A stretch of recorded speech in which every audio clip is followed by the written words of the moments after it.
morning, good afternoon, good evening, ladies and gentlemen, wherever you may be in the world. Welcome to today's conversation. And sorry about my startled expression because Enolia's missing. I don't know. Enolia, are you actually there? Oh, hello. Hello. Okay, ladies and gentlemen. So welcome to our program for today. And our topic is living and leading sourced in the new earth. And our guest, my co-host Enolia, and our guest, Gayle Nowak. Gayle, thank you so much for joining us. And we give our guests the chance to choose the topic. It's a pleasure to have you join us. It's such a pleasure to be here having this conversation today. Thank you so much for inviting me. That's all right. It's a real pleasure. And great to have you, Enolia, because I went, Yes. oh, for a minute we went like, I thought, oh dear, she's gone. I'm back. You're back. Brilliant. So, Gayle, share a little of your story, who you are, and why this particular topic is so, it speaks to you, I should say, is probably the best way of putting it. Yeah, thank you. So first, just for the viewers, just a little tiny bit about me. I really believe that everyone deserves to be seen and heard, especially in a world that teaches us to be fake. I'm personally and professionally, I'm a transformational speaker. I'm a visibility breakthrough coach. I'm a creator of Sage Sensation retreats, and I offer talks and retreats and coaching for transformational healers and leaders who want to boldly share their magic to help create the new earth, and really have an impact in shaping what the new earth is going to be. So that's kind of the inspiration for this topic, talking about living and leading sourced in the new earth. And really for me, that means making space for source in your life. Now, source is the word that I'm using today, but that might be the universe or God or a higher power, however you refer to it. And really being open and committed to hearing that wisdom from that universal energy, working with you and through you for the greatest good and the highest expression. So that's really what I mean when I talk about living and leading source. And this is something that was sort of in the periphery of my life, most of my life, until about 3 years ago, when I was invited by a colleague and a client to support her. She was doing a retreat for this woman named Darla Ledoux, who at that time was making a shift in her business. I said yes to this invitation. I was actually sort of living and leading sourced without realizing it. My colleague, my client, she said, I just have this feeling that you need to meet her, and I really would like to bring in your expertise for this retreat. And actually what was happening was that we were birthing Darla's new brand. And I was really kind of trusting, I was trusting my colleague that this was meant to be. It was a beautiful experience. And I had no idea how things were going to unfold from there, because it was true. In fact, I was meant to meet Darla. She later, a year later, became my coach, became my mentor. And at that time had really set a framework and really like the language and the context for what this actually means, living and being sourced. And in fact, her brand is called Sourced Experience. So I have to mention her because she's a part of that journey, in me really being intentional and conscious of living and leading this way. This is something that happens whether you're conscious or not, right? But this is really how it all began for me. And it's completely shifted the way that I do my business. It's shifted the way that I live my life. It's a lifestyle, it's a practice, it's a commitment. And it's really all about, like I said, making space for the divine to work with you and through you. And that sounds like a simple concept, but it actually it takes some courage, and it takes patience, and you really have to be open to surrendering control, letting go of control, which was not an easy thing. Has No. not been an easy thing for me historically. So um, it was a real foray into pushing my edges, but it totally worth it, right? Because it helped me evolve and grow and expand and create completely different possibilities in my life that I had been creating up until that point. So I don't know if you had an experience like that, if you recognize in your own life where you've been living and leading sourced, either intentionally or just happening around you. So, Enolia, please feel free to share. So the answer is yes. And for each of us, it happens a different way. And for each of us, what typically happens is that we reach a precipice in our life where we're just like, there's got to be a different way. There's got to be another way. Because how I'm living, what I'm going through, doesn't suit me, doesn't feel good, and I don't want to be a part of this or a party to it. And so for me, that time came while I was working in corporate. And so to take that leap, to look for another way, to understand that there is another way to live, another way to be, another way to acknowledge yourself, another way to appreciate yourself, another way to be connected to source, because you believe that you're connected to source, you believe that you're connected to spirit fully, but you really haven't explored what that feeling feels like, what that feeling can feel like embodied, and then how that feeling impacts you when your life actually does align. And so for me, it was a different journey in terms of the fact that I met my first Indigenous grandmother.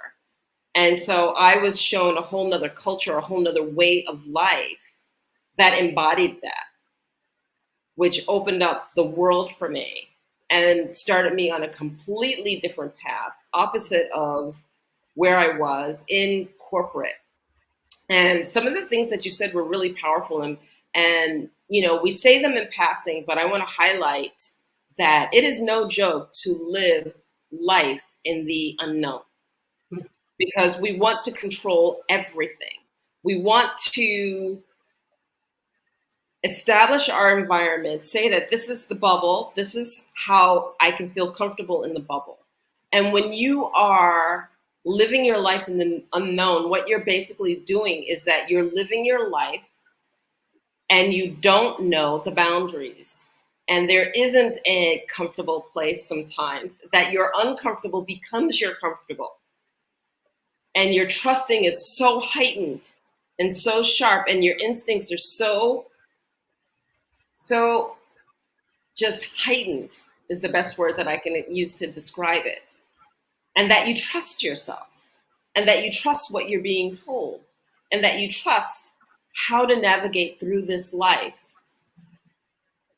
with that connection to source, with that connection to creator.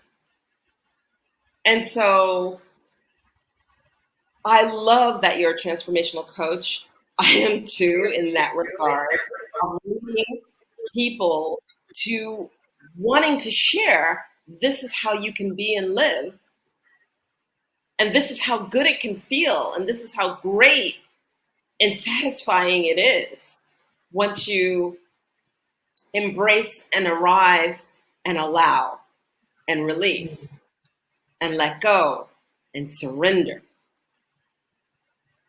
And it's a beautiful, beautiful place to be. So. Thank you. And I think for me, again, it was very different because of the place of total insecurity that I was in. When I say insecurity, I felt unwanted, unloved, not good enough. I was just so insecure in myself because I had no idea who I was. Not helped by my story from childhood, also not helped by my Catholic upbringing. And really the wake up call of sort of suddenly realizing, actually, why am I worrying about what other people think? Because they're not, not about me anyway. And it's when does the wake up call? But it's also about coming to an understanding, having read Conversations with God, that actually not just Catholicism, but many religions. And don't get me wrong, if you are a follower of a religion and it lightens your life, brightens your life, feels really good, and you are comfortable and confident in it, I'm not saying get out of it, because we are all here to have a choice. My choice was to step away, not just from Catholicism, from the whole lot. I didn't know where I was going, but slowly I have found what works for me. I am very much a believer. I don't tend to use the word God anymore. I tend to use the word creator or source or great mystery, because I do love that. I really do. So they're the terminologies that I tend to use. I very much believe in Mother Mary and in Jesus, the angels. But I believe in a whole lot more, because I believe in dragons and many other mythical beings that are here to support us. And isn't the awakening, I suppose, for each and every one of us is going to be different. Our beliefs will be what are comfortable for each and every one of us. But for me, it was about that learning to believe in myself, to trust myself, to trust the gut instinct, listen to my heart. And so I love the fact that I know we've done a program about New Earth recently, but we're coming at it from a totally different perspective in this program. And I love that, because this to me is about the self, about helping our mind and our ego that has controlled us when we listen to the news and it goes into scare and fear, all the fear mongering and everything that goes around, to being able to help it and support it, to listen and connect with our heart, which for me is our connection to our soul, which is the connection to source. And so, yes, my life has changed. It changed very differently to both of yours, but I think that is what is so wonderful about the shares that we do on this program, because we can hopefully touch the lives of so many more people that will hopefully resonate with at least one of the people and their experience. And it is about our intention.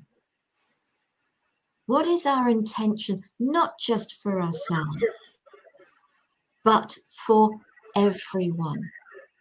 So do we live our lives intentionally, or do we just, and I know it's good occasionally to go with the flow, but by living intentionally, we have an aspect of control over what we listen to and hear, what we do, our boundaries. So, Gayle, let's come back to you. Yeah, wow. There's so many good things in what you and Enolia have shared, and so I'm just kind of feeling into where to go because I feel like I could pick up on quite a few threads there. Um, I want to speak to a little bit of what you started with, Sara, in regards to your your childhood experiences, that feeling of not feeling loved, not feeling like you belonged, and how you really had to learn to love yourself and trust in yourself. And um, that is a really important place to pick up on because we've all had some version of that. We've all experienced some version where we have learned as a survival strategy to abandon ourselves. And the language that I use around this is called default energy, when we're living our life through that filter. And that's what cuts us off from living and leading sourced. And we don't necessarily know that we're doing that. And that's where that surrender and that control piece comes in, because at one point in our lives, we needed that survival strategy in order to navigate what we're experiencing. And we often do not have the skills or the resources or the people to support us in letting that go. And so we just carry that into our present, and then we live our life that way. And then we find ourselves wondering, well, geez, here I am, and I'm not happy. What's going on here? I know that that's definitely something that's come up for me several times in my life, where I've said to myself, geez, I've got all the things that I said I wanted. How come I feel empty? How come I feel frustrated? How come I feel unfulfilled? And actually, as uncomfortable as that is, as unpleasant as that is, when you're conscious to the fact that, and committed to living and leading in this way, being this way, you learn to recognize, oh, okay, this is actually an invitation. I've gotten a little off track. I'm back into my default patterns. And it's simply an invitation to not try to eliminate that from your life, not cut it out from your life, but to really use it as a springboard to get back on track, to shift it from that default pattern into that sourced energy place where you are releasing, as Enolia, you said, letting go, surrendering. And you're right, it's it's a big ask, especially when we've been conditioned and programmed to really value our mind and our ego and the logic and the reasoning over our hearts. And so I love what you said, Sara, about really being in our hearts, living from the heart with the mind supporting us, not the mind leading us to the detriment of our heart, of our soul, of our essence. Enolia. Absolutely, absolutely. And I love that the fact that today, for those who are kind of skeptic to say, oh, my ego has to do everything. I need the ego for this, I need the ego for that. But I always love bringing up the Heart Math Institute in California, where they have proven that the heart has a neurology around it, and that the heart actually thinks. And, a lot of people will also share that, well, I don't know when I'm in ego versus when I'm in my heart. How do I explain that? How do I know? How can I tell? And, the beautiful thing about this is that I'm one of those people that kind of deep dives into everything. And I wanted to be able to really share with people how you can know the difference. And the brain has that duality, right? We have right, left, hot, cold, in, out, good, bad, you know, it's got that duality, the two halves of the brain, right? It's always going to share with you opposite. But what I've learned about the heart that we don't realize it is that when we learn about the heart, we learn that it has 4 areas or 4 sections, you know, the upper ventricles and the lower, you know, so on and so forth. And, you know, it's 4 parts, but actually the heart is not multiple parts. The heart is one muscle that has actually been knotted into 4 parts. So with the twists and the turns that it takes, it looks like this. But when you actually unknot it, it is one long muscle. Okay? And so therefore there's no duality in that. It's not 2 halves. You know, and I love to take it like that next step because I work with my beautiful friend, Dr. Linda Teller. She's actually been on. And she did this wonderful masterclass on the medicine wheel. And I love the fact that when we attribute to traversing the dimensions in our meditation and everything else, that view of the heart, when it's unknotted, gives you that same view of like what the black hole would be. That view of that just cylindrical piece of that's where you want to be. That's where you aspire to be. When you're traversing that mind and releasing and going, I want to go deeper inside.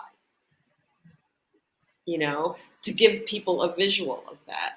So it's really important to understand that we're not just saying, go into your heart and, you know, let your heart follow and, you know, there's really nothing there. We're saying that the discovery is that we've been informed differently in the past, not truly understanding what the heart brings in its entirety, to be able to go deep into the heart and to be able to respect it and understand what it brings to bear when we follow our hearts and we allow our lives to be navigated by the heart. So I'll leave it at that and let you. But I think for a lot of people, it's, oh, you've got to live from love. Yes, but we've got to remember that living from love very much includes the tough love stuff. Oh, yeah. It is not all about, oh, there, dear, doesn't matter. It might be, yeah, it does matter. And there are always consequences to actions, whoever you are. Love isn't about saying, there, dear, never mind. Love can be about, no, that is not acceptable behavior. That has exceeded the boundaries. And there are consequences to your actions. So love has to be tough at times. I know it's a term that I've heard many, many times, even from childhood. But those people who think, oh dear, all this woo-woo stuff, we've got to live from love, we've got to live from the heart. It's about honoring who we are, our boundaries, what is and isn't acceptable to us. If you like, once we wake up to who we are, once we unlearn everything that we've told we should be, we should do, and mostly it's doing rather than being. You know, it's, you've got to go out, have a really good job, earn an awful lot of money. That's not about being, that's about doing. It's about making your parents proud. It's about making whoever, you've got to be the best you possibly can. You've got to be better than everybody else. Be better than you were yesterday. Grow into the best you can be. And each day that can expand. And I like to step away from the word change. It is about any of us changing. Change suggests there's something wrong. It's about us growing. Every experience we have is a teacher. What are we learning from it? And sometimes it might be, oh, I'm not doing that again. That felt awful. That felt horrible. That felt wrong. But unless you actually have the experiences, you don't know. And you can never start again because you've had those experiences and you are starting from a different place and from being a different person. And that is, for me, that is what this is about. The more we connect with ourself, love ourselves, trust ourselves, believe in ourselves, the more caring of ourselves we are, we can actually genuinely bring that to others. And it's helping people to understand that what the true meaning of selfish is. And I know I've shared about selfish before. So if anybody really wants to know, I will speak about it. But selfish isn't about saying, no, that doesn't feel right for me. It might feel selfish to the individual who wanted you to do something. But if it's against the grain for you, all you are doing is living genuinely from your heart, from source, from what is right for you. It doesn't mean we don't help and support others. We do it within the confines, if you like, of what is right for us. Gayle. Yeah, wow. So good. This is so good. Enolia, I love the visual of the heart. It's so, I've never thought about it that way. And I'm also a fellow deep diver. So that was very cool to have that visual.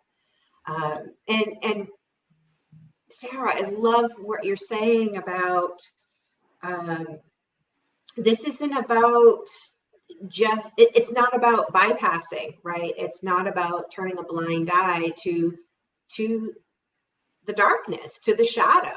Like that is not at all what this is about. In fact, there's a lot of shedding that needs to happen. Well, it depends on the individual. I know for me personally, there was a lot of shedding of the old ways of being in order to even access my heart, because it was so armored up from the experiences in my past, in my childhood.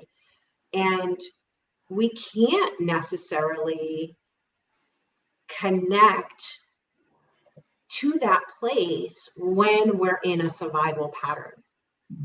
And it requires a deep level of trust and a deep commitment to getting on the other side of that journey. And it's messy and it can be dark. I mean, I spent a good solid year really diving deep into a lot of things that I had been trying to ignore and avoid, or thought I had healed and dealt with it when I wasn't really dealing with it at all.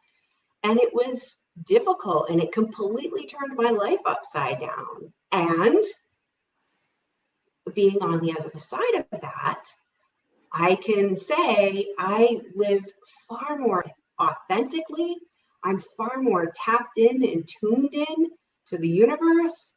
I'm much happier. I'm more at peace. I have tools and resources when I do get off course to know how to tend to my needs and my feelings and get back into that higher vibe. It's not about, hey, you got to stay in this high vibe forever and forget the sadness, forget the grief. It's not about that. It's about leaning into that and leveraging that and moving what you can, shedding what you can, healing what you can, so that you can receive from source even more so.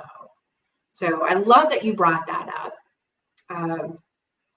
And I also love that you spoke to boundaries, because that's the other thing too. There are these messages of, love everyone, have compassion for everyone. Yes. And be really clear and discerning about that. What are you available for? What are you not available for? And speak what's true for you about that. Communicate that to other people, and be okay if some people are going to be, some people will be able to honor that, and some people will not be able to honor that. And sometimes that's the people who are closest to us. And it's uncomfortable. It's uncomfortable for them. It's uncomfortable for you. And, maybe you spend a lifetime with this person and you're like, oh my God, I don't know where we go from here. And so it's not a joke. I think Enolia, you said it's no joke. Like, living this way it's so rewarding, and it's so true, and it's so authentic. And because we've received so much external influence, it can feel shocking. It can feel really shocking. And so I'm super grateful to have had a container where I didn't have it at first. I started out on this journey, and I was trying to go it alone. And I got to a point, and then because I was willing, the people showed up, the resources showed up, my soul family showed up, right? And again, talk about living into the unknown. I said yes to that support, which was also something at that time was really, really hard, difficult for me to ask for help, to accept help, to receive help. But being in that kind of container of support, it just made the journey so much more rich and not so lonely, and just a more pleasurable experience. So, if you're walking this path and you need support, there's support out there. I just want the viewers and the listeners to know, like, this does not have to be, I'm kind of a recovering lone wolf. That's what I'm trying to say. Recovering lone wolf, right? Where, like, I really was sort of left to figure things out on my own at a very young age, and had to really learn how to receive support. And I can tell you that the support is out there if that's what you feel that you need in order to live and lead this way. Absolutely. Yes. And I'm sitting here thinking about the fact that we talk about leaning into our darkness. A lot of times when people hear spirituality or transformation, they have this perception, and I'm generalizing, that, all has to be love and light and good and everything else. But we're not striving to be in nothing but light. What we're striving to do is we're striving to be balanced. We're striving to walk into balance. You need night and you need daylight, okay? Like yin and yang, right? You sleep in the night, you recharge, you rest, you come to peace, and then you get up during the day and you function and you move and you engage. And then you come tonight and you rest. Well, the same thing is happening when we have our dark and our light. We come to light, we have these epiphanies, it's beautiful, it's wonderful. And there are times we need to source our dark. We need to source our dark and just say, I will get through and navigate through this piece, and I have to be tough.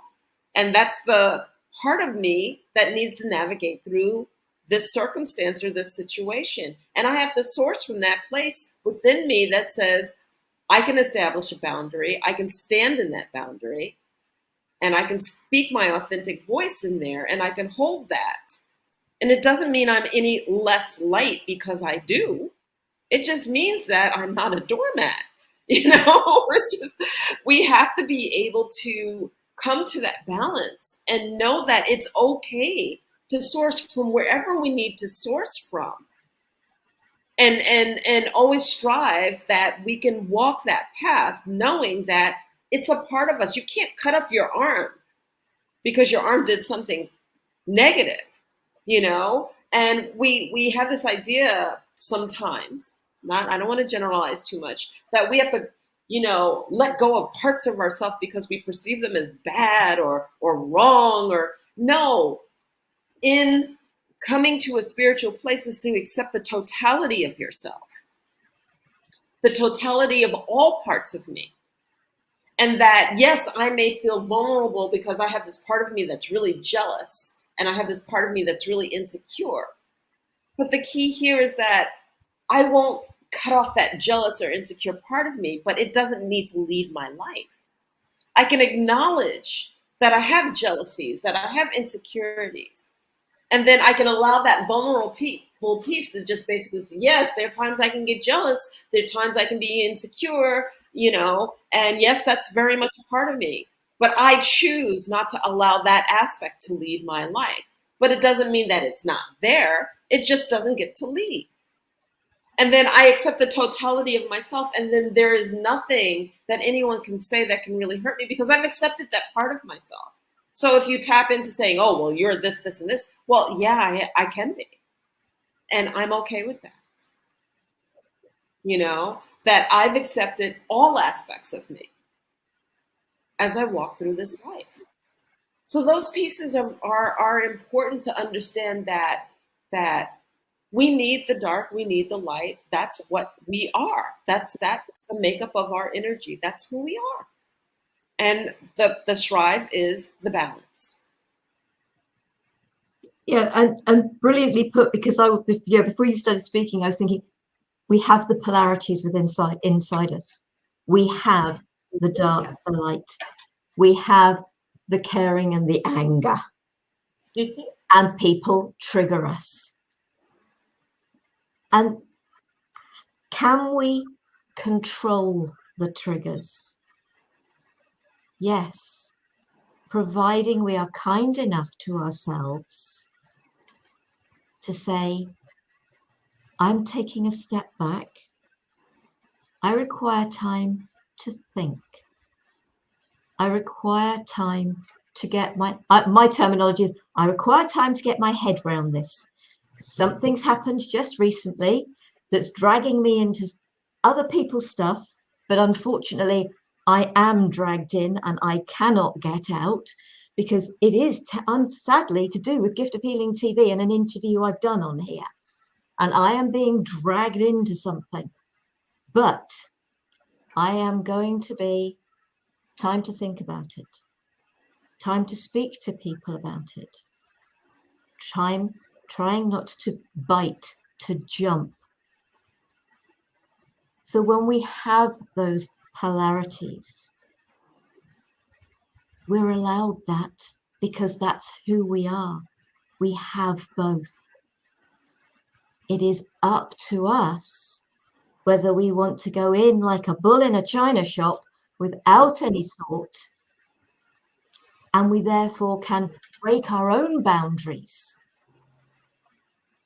And then we come out feeling really uncomfortable with ourselves, the way we have been. Whereas by taking the step back, by giving ourselves time, and at the same time, we are giving the other people time, whether they require it or not. It's beside the point. We don't, as you were saying, Gayle, we don't have to do it all ourselves. If there are others involved, involve them. If you require support, seek that support. Whether it's for you, whether it's for a situation, whatever it is about, we all have stuff that crops up. And we can either be very disappointed with ourselves that we got our buttons pushed and we didn't take the time to chill a bit. Or we can be very proud of ourselves for sitting back, saying, I have no intention of answering you now. I will answer when I can come at this from a better place. And it's not easy to do. It really isn't. I don't think any of us here are saying, do you know what? This stuff is easy. It's not. No, Because it's not. It takes practice. It takes practice. Lots of practice. You know, somebody triggers you, and in the past, you've just gone right in there. And it does. It's that take a deep breath, take a step back, give yourself time, because things resolve themselves quicker when we're more measured about them. You could use other words, but measured is the one that came into my head. So love your polarities. The biting, the triggers are learned behaviors. We can let go of those. It's our choice. And something that will come up and you think, I thought I dealt with all that. And I love it. It's the layers of the onion. It's that healing process. It's that whatever you want to call it. And if there are times you really do require to have a jolly good cry, let yourself do it. Really do, because washes the windows of your soul. It clears your eyes. It clears your sight. It lets go. It's a really positive thing, providing you don't wallow in it. So allow and love the polarities in your life, because they help us to grow. And one of the things is just like, why does this keep happening to me? Because you keep acting in exactly the same way every time something similar occurs. The only way to stop it from reoccurring is to change, and I am going to use that word change, how you react to it. So next time you're triggered and you think, oh no, not again, think about stopping. Taking time, taking a deep breath, and finding a different way to react. That is, I think that's what you mean by living and leading sourced. Because we're starting to live from the heart, and we're helping the mind, the ego, to stop reacting, stop using that learned behavior. Gayle. Yeah, right. Because the ego's there to protect us. It has a job. It has a purpose. It has a function, and it's not always right. Right. And so what I'm hearing in what you're saying, Sara, is the difference between you're describing the difference between reacting and responding. And I love that you spoke to the pause, right? To really not ignore the feelings, not ignore the trigger, but to use that as information, as a compass of, ooh, something's feeling out of alignment for me here, and maybe I need to take a step back. It's about, I like to call this riding the wave or surfing the wave. And I know exactly what you're talking about. I've had several experiences within the last year where immediately was triggered and allowed myself to feel the emotions and to to speak the emotions, not necessarily to the person who triggered me, but to process. I gave myself the space to process. I'm feeling this way. Why am I feeling this way? What is this about? What do I want to do? How do I want to respond? And sometimes that can be, you just need a couple minutes. Sometimes you need an hour. In this particular instance, I needed 24 hours. And lo and behold, I never even really had to go too deeply into it, because the silence spoke for me. Because I was giving myself the space to process what was going on, to understand why am I feeling so triggered about this.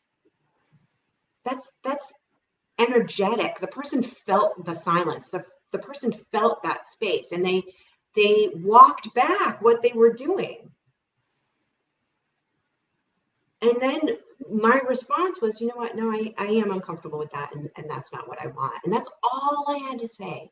And it was calm, and it was compassionate, and it was loving. This is somebody who's very close to me, So when it's somebody you care about and it's close, it can get messy sometimes. And it was actually a beautiful sourced experience of, okay, how am I going to show up this time?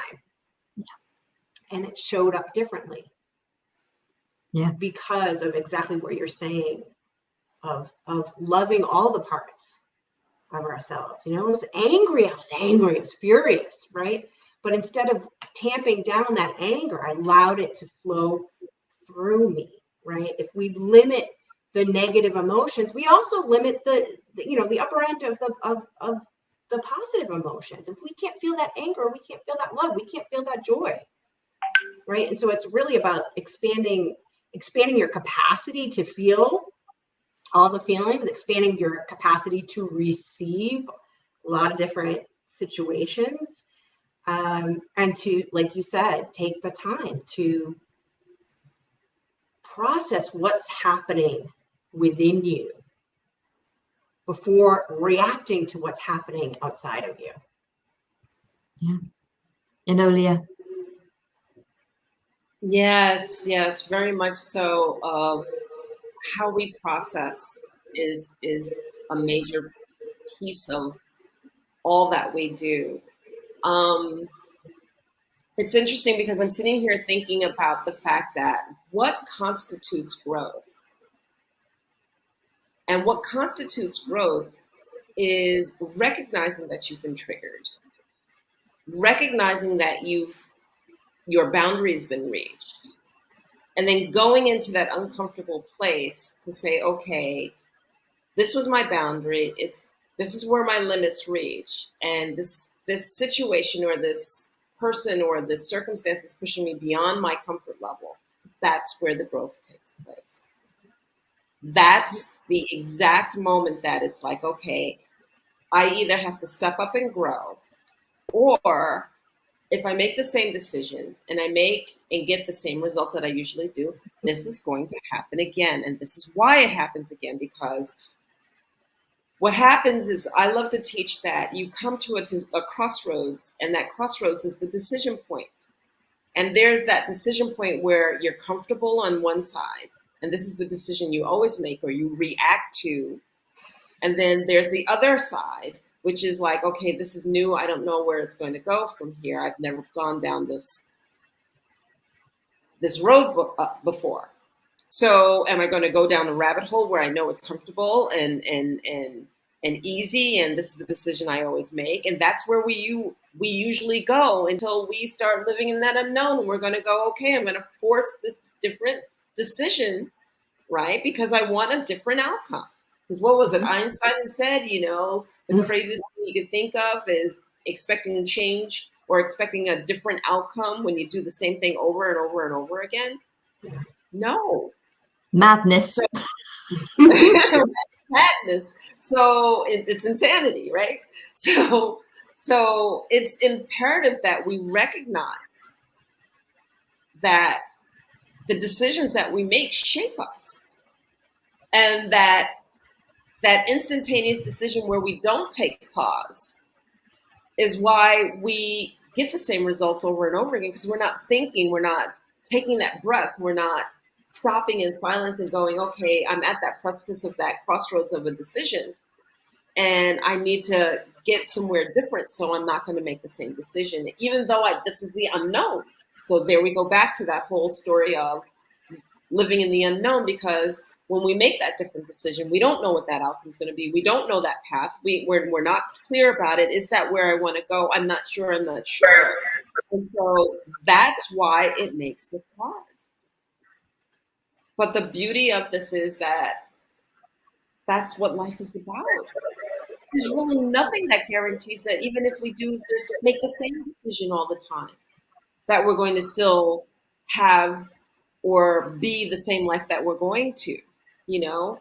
Sometimes when we make that, you know, spirit tells us go left, and we're so used to going right, and we go right, and then all of a sudden an accident happens and it changes the course of our life. And had we just made that different decision and honored our instincts and our trust and everything internally, it would have saved us a scenario that we didn't want to deal with.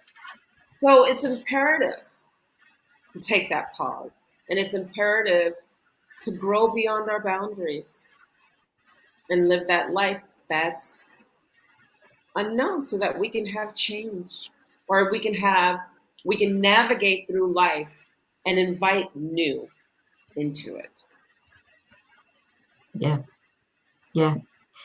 We're coming towards the end. This has been a fascinating conversation, and it's been so deep and so true to each and one of us.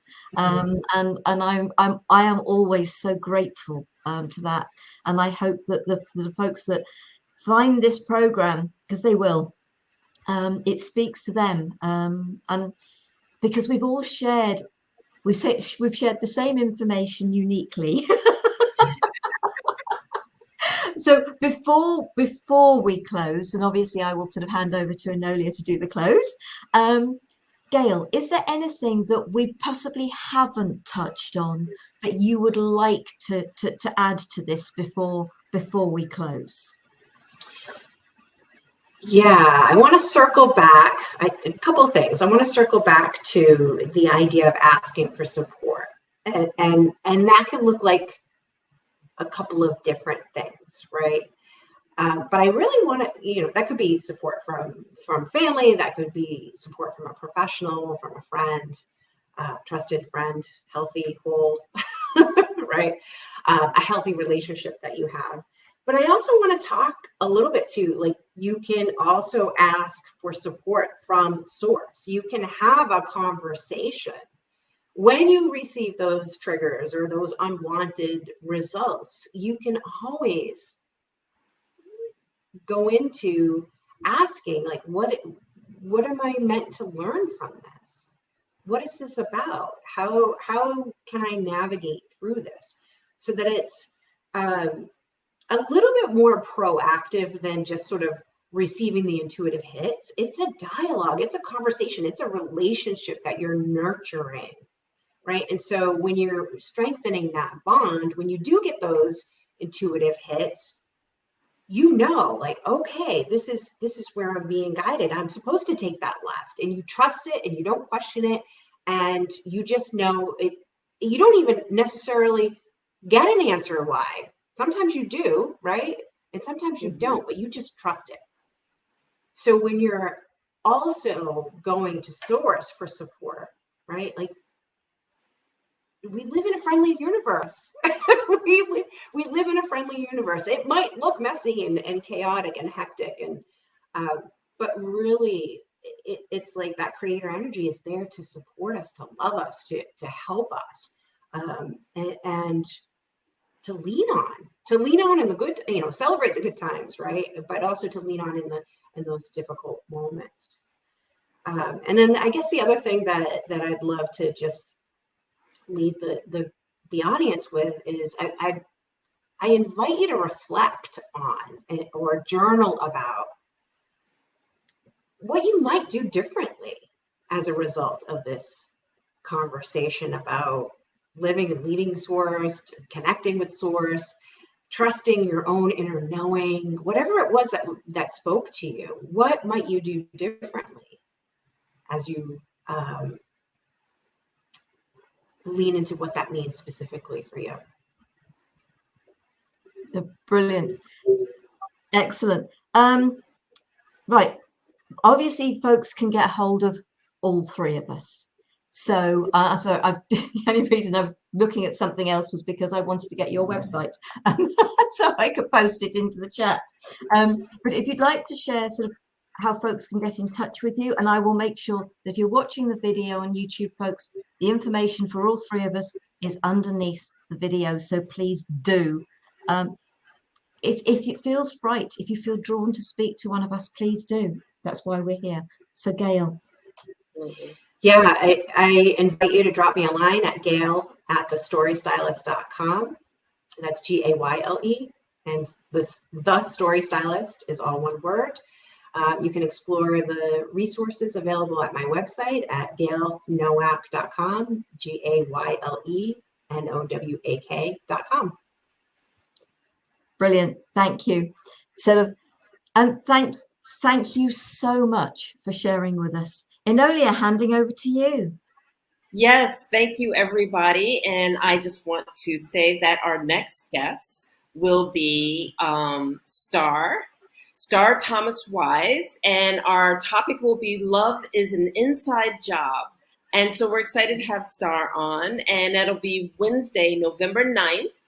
And so we do have a time change. So those of you who are in the US, it'll be 10:30 a.m. PST, 1:30 p.m. EST, and 7:30 BST, and 8:30 my time Angola. So there we are with them all across the board. And so we're excited to have Star coming on for the next show.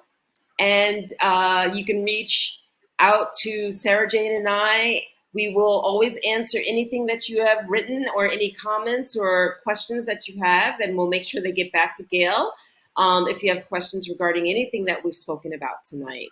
So Sara Jane can also be reached at giftthehealingtv.com, and I can be reached at enolia.live. And thank you so much, Gayle, for being here with us. We really, really appreciate it. Thank you, Enolia. Thank you, Sara. It's been a real pleasure. Thank you, folks. And we will see you again in a fortnight. We'll see you again. Namaste, sweet soul.